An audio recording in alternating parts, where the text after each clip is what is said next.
John Palifox Key, as the story goes, was the author of a book entitled Proofs of My Return, which was published in 1961. This book is apparently extremely rare. They say it has been systematically removed from public circulation due to the incredible information contained within its pages. The book is a map, or a key to another world, an alternative dimension. It is also a record of John Palifox Key's adventures in the so-called secondary alternate realm. It holds information on the location of portals, which will transport you to the other world. It also describes the inhabitants of the realm, who are gnome-like people. The following story was posted on the About Paranormal site around 2003.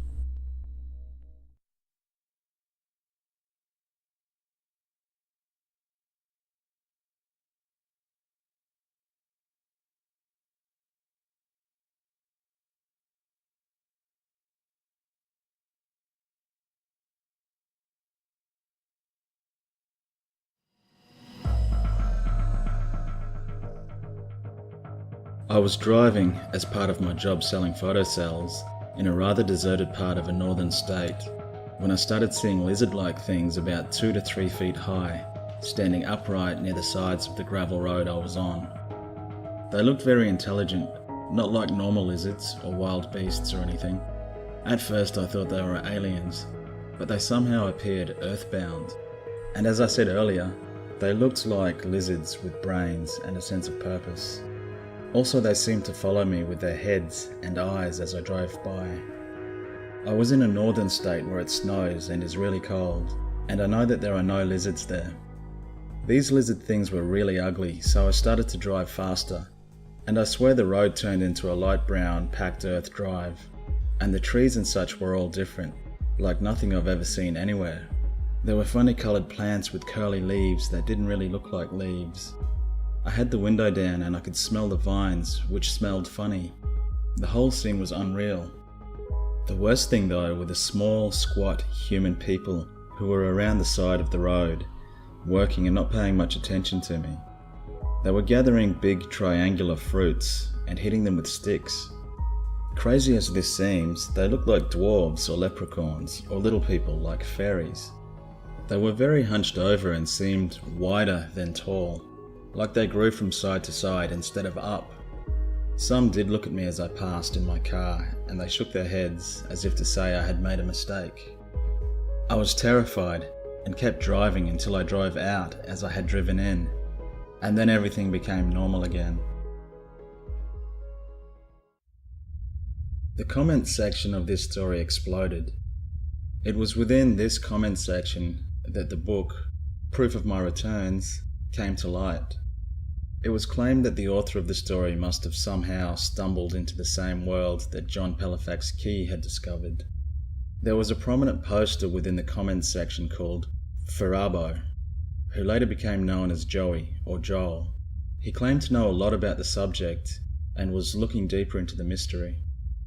Later, on another forum called Proxy Whore, Joel and a cast of others started posting their adventures.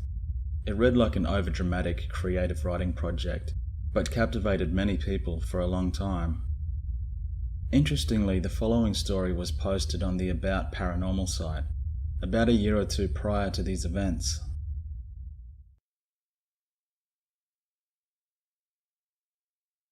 My entire family comes from Brittany, a part of France, and though I was born in the US, I lived in Kemper, Brittany, for a few years, and went to college in Brest, which is also in Brittany.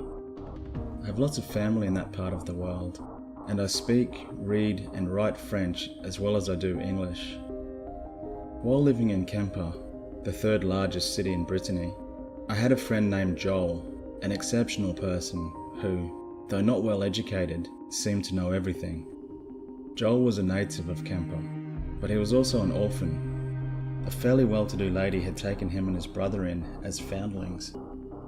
Both Joel and his brother Patrick were violent, reckless and dangerous young men.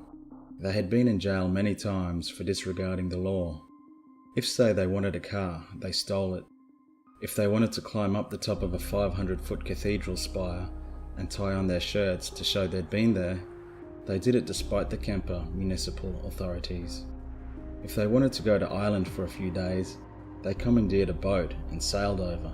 Not a small task, considering the coasts of both Ireland and Brittany. Both were excellent sailors and athletes, etc. In fact, what made them so scary is that they seemed to be nothing that they were incapable of doing.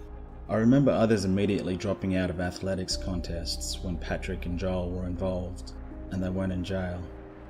And speaking of jail, Joel broke out of the Gendarmerie jail in Kemper 4 times because he, quote, knew the way out. In Brittany, buildings like cathedrals, city halls and even jails are ancient, and some dating initially to medieval times. Joel and Patrick knew everything about every building, especially the ancient ones. They knew which stones moved, revealing unknown passages, etc. I once accompanied Joel in the middle of the night into an abandoned medieval chateau, a property of the French state. He knew a passage from outside which was totally invisible. I also went to the Kemper City Hall with him through an unused sewer. He broke into these kinds of places for fun, or just to say he could do it, because he, quote, knew the town and knew all its secrets. This seemed to be true in incident after incident. He knew things that were true in Kemper families hundreds of years ago, like skeletons in the closet. He held his foster mother hostage because of things he knew about illicit land deals in the early 19th century which would have jeopardized her holdings in the present. His foster mother tried to have him and Patrick incarcerated several times because she was afraid of this, and of other things too. Many people in Kemper were afraid of Joel and Patrick. I was afraid of them too, and I was glad Joel had for some reason chosen me as a friend, because frankly, these two were ominous. Good rumour had it that Patrick had gouged someone's eyes out, and that Joel had killed someone. I say good rumour because it was repeated by so many normal-seeming people.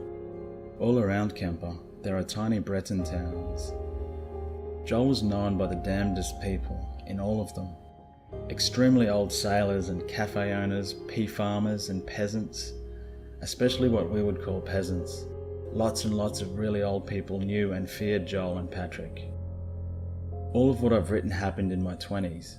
Joel and Patrick were respectively 1 year and 2 years younger than me, more or less between 21 to 26 years old. Both considered themselves better than anyone, aristocratic even, superior. Both knew Nazi types left over from the occupation of Brittany. They endorsed vehemently ideas of racial and ethnic superiority.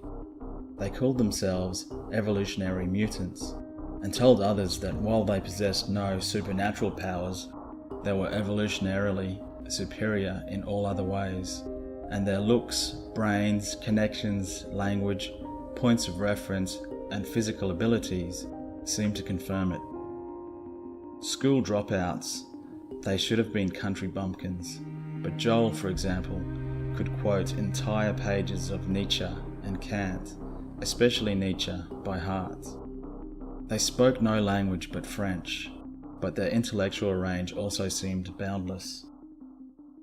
Joel always claimed that he had a mysterious life, but refused to speak about it during the time that we were friends. But a few very old peasant types told me that Joel had been around forever. I knew him when he was a child, one said. He had a different name and lived on a farm a little ways out of town, but it was him. Other old people in Breton villages said more or less the same thing. Joel and Patrick didn't age. They just changed names from era to era and reappeared in different homes. The time we broke into the Kemper City Hall, Joel found a folder. I think it was an old police folder, which had a perfect, and I mean perfect, likeness of him and his brother in middle 19th century garb, surrounded by strangers. My ancestors, Joel said in a way that I didn't believe him. The pictures were of him and Patrick, period, and he had pulled them out of a forgotten locker in a sub-basement of an ancient building. These and many other things convinced me that Joel and Patrick were indeed superannuaries. This all happened between 1970 and 79. Both boys have since disappeared. Relatives of mine in Kemper say they are not gone but living somewhere else in Brittany, some other village under new names, and there seems to be evidence of this.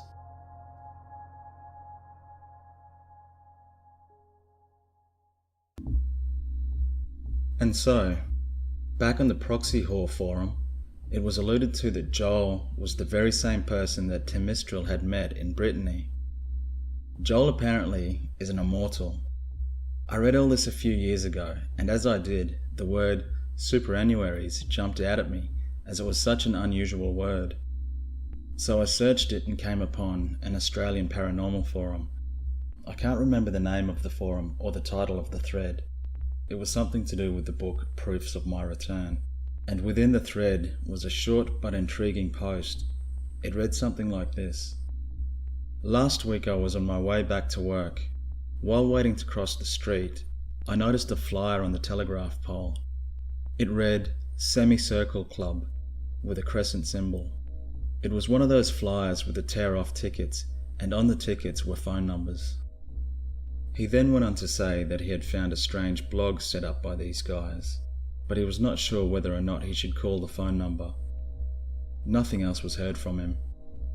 So now, of course, I had to search for this blog, which was very easy to find. It's actually still accessible now. It's a fairly cryptic blog. The authors hint at being a special type of human, and are seeking others like them. I was surprised when I saw the Temistral story also posted there. However, they claim to have nothing to do with Temistral or the John Palifox Key saga. Here is an excerpt from the Semicircle blog. I know a little of the semicirclers. It is believed that they have broken life's pattern, that pattern being birth, life, and death. That more specifically, they can resurrect themselves after death.